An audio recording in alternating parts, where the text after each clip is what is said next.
bahay. Tapos ito, ang ganda ng kanilang damo. Wildflowers. So, ayun, gumala kami. Ayun ang aking asawa. Oh, you should buy plant. So, ayan si Sir Her. Picture mo si Sarah doon sa yung cherry blossom. Papunta lang kami sa lake. O tamot all yan. Ito na yung pusong bato. Mag-picture ka dito. Punta kami sa mga pusong bato. Ayan na, dito na kami. You and Maria.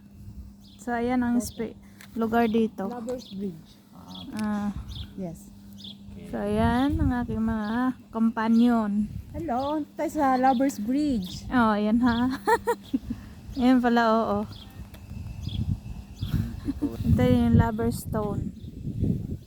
Yung Lovers Oh, ayan. Tawag nilang Lovers Bridge. Dito na kami sa pinakamalaking lake. Ayan ang itsura. Daming isda dito. Malalaki. Tapos ayun, meron ditong dandelion na herbal na plant. Ano lang to? Native. Hindi siya kinalagaan. Oh, diba? May white flower. Ito na isang pato. Yan ay native. Hindi rin yan inaalagaan. May chips yan. Madululukit yan. Hindi pwedeng nakawin. Kaya pala ang kanyang boyfriend. Oh, paakyat. Naligo pala. Ay.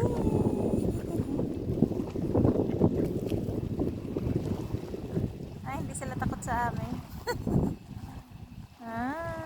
Oh, kita nyo, ang ganda, no? Color green yung lieg. Lalaki yan. Yung isa, babae.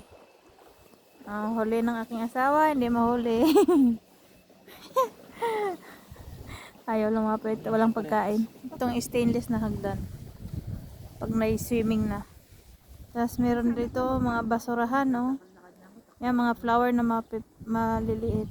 Daming basurahan, no? Kaya malinis dito. Tignan nyo ang flowers assorted. Tuto tama lang. Tignan nyo naman, ang ganda. Ang daming bulaklak. O, diba? Libre lang yan. Oh. See? Woo! Saya! Diba? Oh. Woo! Ang lakas lumipad mo. Pato yan. Wild duck. Dito sa Europe, ang lakas lumipad. Layo! Yee! Bumalik ang pato. Kilos. Nakalagay. Tamot. Kagalang batang are. Sino? Tanong ko ni Isa lang ang pato. Nag-isa.